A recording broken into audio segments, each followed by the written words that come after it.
हाल में बिहार के एक जेडीयू नेता देवेश चंद्र ठाकुर ने कहा कि वो यादवों और मुसलमानों को पानी पिलाएंगे, लेकिन उनका ना तो काम करेंगे ना ही काम कराएंगे। यादवों का और मुसलमानों का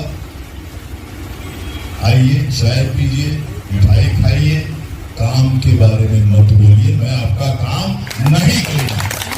जेडीयू सांसद देवेश चंद्र ठाकुर का ये बयान लोकसभा चुनाव में सीतामढ़ी से जीत दर्ज करने के बाद आया, क्योंकि उनका दावा है कि सीतामढ़ी संसदीय सीट पर रहने वाले यादव और मुसलमानों ने उनको वोट नहीं दिया। सवाल है कि अगर यादव और मुसलमानों ने वोट नहीं दिया तो फिर बीजेपी के साथ गठबंधन में शामिल जेडीयू सांसद को कौन सी जातियों का वोट मिला। सीएसडीएस की एक रिपोर्ट के मुताबिक उत्तर प्रदेश जैसे राज्य में 79% सवर्णों ने एनडीए को वोट दिया। मतलब 100 अपर कास्ट के वोटों में से 79 वोट या तो बीजेपी को मिले या फिर उसके सहयोगी दलों के उम्मीदवारों को।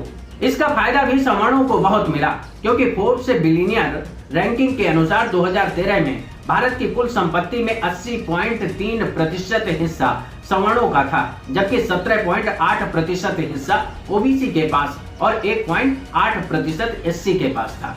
लेकिन 2014 में नरेंद्र मोदी के प्रधानमंत्री बनने के बाद चीजें बदल गई, यानी कि 2022 तक भारत की कुल संपत्ति में सवर्णों की कुल हिस्सेदारी बढ़कर 88.4% हो गई, यानी कि 2013 के मुकाबले 8% से ज्यादा सवर्णों की संपत्ति में इजाफा हुआ।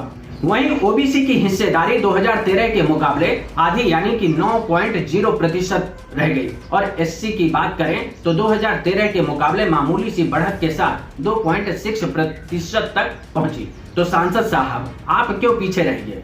सरकार जब सवर्णों के साथ खड़ी है तो आपको कौन रोक रहा है?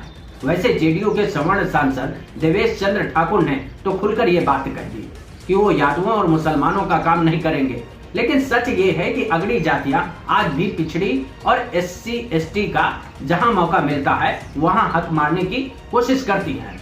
यूपी में 69,000 शिक्षक भर्ती में ओबीसी आरक्षण का घोटाला हुआ, फायदा सवर्णों को हुआ। वैसे इस मिशन को सबसे ज्यादा बल तब मिला जब से नरेंद्र मोदी के नेतृत्व में बीजेपी ने 2014 में सरकार केंद्र में बना ली। मतलब पिछले 10 सालों से सवर्ण खुशहाली पर मोदी सरकार ने बेहतरीन काम किया है, जिसका सबसे बड़ा उदाहरण ये है कि बिना जातिगत जनगणना के सवर्णों को 10% आरक्षण दिया। जातिगत जनगणना के बाद बिहार में ओबीसी एससी एसटी का आरक्षण बढ़ाने के फैसले को पटना हाई कोर्ट ने रद्द कर दिया, क्योंकि केंद्र की मोदी सरकार ने उसको संरक्षण नहीं दिया।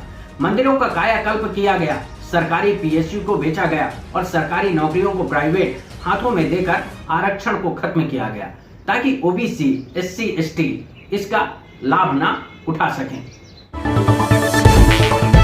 Subscribe to our YouTube channel and press the bell icon to get the latest update.